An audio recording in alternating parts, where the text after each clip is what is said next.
In this question, you have been given two statements regarding mitochondria and chloroplast. Now you have to find out whether they are true or not. The first statement is mitochondria and chloroplast are semi-autonomous organelles. This is true. We know that according to the endosymbiotic theory, mitochondria were evolved from the aerobic proteobacterium and the chloroplast evolved from the photosynthetic bacterium. That means they originated from the symbiotic relationship between ancestral prokaryotic cells and the early eukaryotic cells. And they do share some similar factors as well. They have their own DNA, that is circular DNA, similar to the prokaryotic cells. And also, they do reproduce by binary fission, which is similar to bacteria.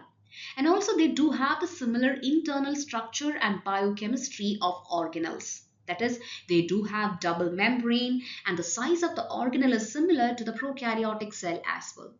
So that means the first statement is true. They are semi-autonomous organelles because they can replicate and divide independently within the cell, similar to how prokaryotic cells reproduce, because they contain their own DNA, which allows them to produce some of their own proteins and enzymes.